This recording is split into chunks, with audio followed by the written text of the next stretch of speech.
Bismillahirrahmanirrahim. Assalamualaikum warahmatullahi wabarakatuh.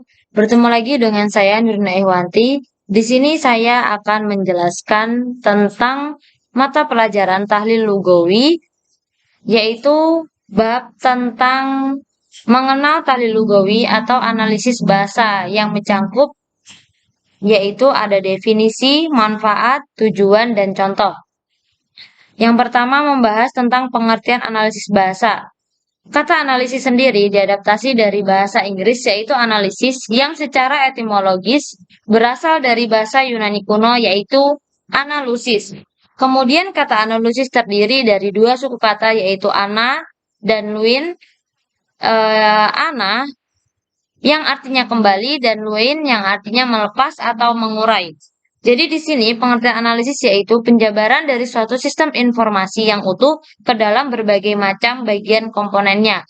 Kemudian pengertian dari analisis bahasa adalah penelaahan yang dilakukan oleh pakar bahasa untuk mengerjakan data kebahasaan yang diperoleh dari penelitian lapangan atau penelitian keputusan sampai menemukan kesimpulannya.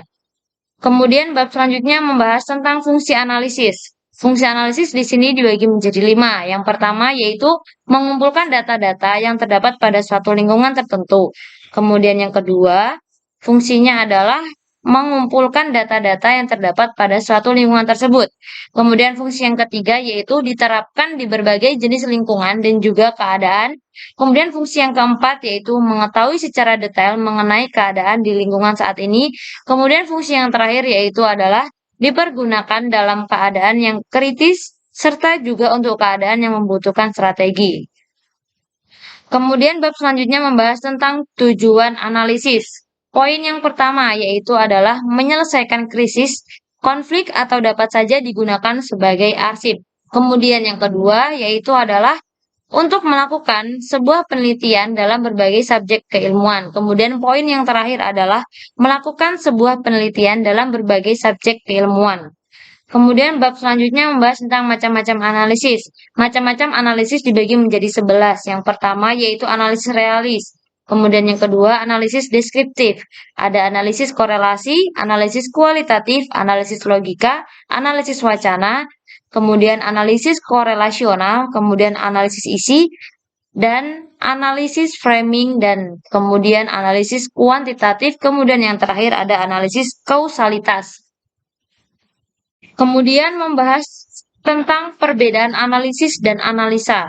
Perbedaannya di sini adalah analisa merujuk pada makna ketika sedang bekerja atau bisa juga disebut sebagai kata kerja. Kemudian untuk analisis sendiri yaitu adalah merupakan kata benda atau biasa disebut dengan noun dalam bahasa Inggris. Kemudian membahas tentang manfaat analisis bahasa.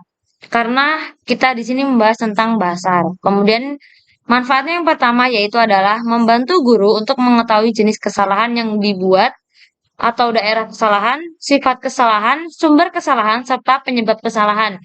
Kemudian manfaat yang kedua adalah menentukan urutan sajian. Yang ketiga yaitu adalah menentukan penekanan dalam penjelasan dan latihan. Kemudian yang terakhir adalah memperbaiki pengajaran. Kemudian di sini saya akan menjabarkan contoh analisis bahasa. Yang pertama yaitu berkaitan dengan fenomena masyarakat Jawa, yaitu adalah kesulitan dalam pengucapan surat Al-Fatihah. Meski mereka tahu penulisan kata tersebut, namun memang ternyata orang Jawa, terutama kalangan usia lanjut, sulit melafalkan huruf hijaiyah H, yang biasanya orang-orang Jawa menyebutnya dengan Al-Fatihah, yang berada di tengah kata, huruf H yang berada di tengah kata, maka terbacalah kata Al-Fatihah menjadi Al-Fatihah. Kemudian yang kedua yaitu adalah berkaitan dengan kebiasaan muazin di waktu subuh, yaitu kalimat as-sholatu khairum minan naum sering terbaca memanjangkan harokat dhammah pada huruf waw di naum. Alasan untuk kesalahan tersebut karena faktor kebiasaan. Jadi orang-orang itu biasanya kalau azan subuh, biasanya kalau ngomong kalau ketika mengumandangkan azan yaitu as-sholatu khairum minan naum, yaitu wawunya dipanjangkan. Kemudian yang ketiga yaitu berkaitan dengan nahwu. Pada kalimat man yadribu anta itu salah. Yang benar adalah man yadribuka. Jadi domirnya itu digabung. Jadi langsung domir ka itu artinya yaitu anta. Dalam kaidah nahwu dibedakan antara kata ganti yang menjadi subjek dan objek. Jika anta adalah kata ganti orang kedua muzakkar untuk subjek, maka ka, makna ka di sini adalah kata ganti orang kedua muzakkar untuk kedudukan objek. Kemudian yang keempat yaitu berkaitan dengan kesalahan. Kalimat uridu anta uridu ata'allamu adalah kesalahan yang kerap kali dijumpai pelajar dalam penyusunan kalimat Arab. Kalimat tersebut terdiri dari dua kata kerja, yaitu yang pertama uridu yang artinya mau atau menginginkan, dan ata'allamu artinya saya belajar. Dalam kaidah bahasa Arab, dua kata kerja seperti itu harus dipisahkan dengan harfu nasab, yaitu an. Maka kalimat tersebut seharusnya uridu an ata'allama, seperti itu. Kemudian yang kelima yaitu kesalahan berkaitan dengan ungkapan. Ungkapan lima zahada yaqa'u adalah kalimat Indonesia yang diarabkan. Dalam siyak Arabi, ungkapan tersebut seharusnya kaifa yaqa'u hadza. Seperti itu yang benar. Kemudian yang keenam yaitu berkaitan dengan arti.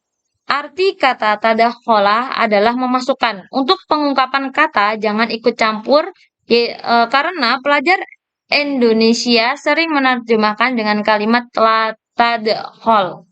Padahal orang Arab selama penulis di Arab menggunakan ungkapan tersebut dengan istilah malakalihaza. Seperti itu.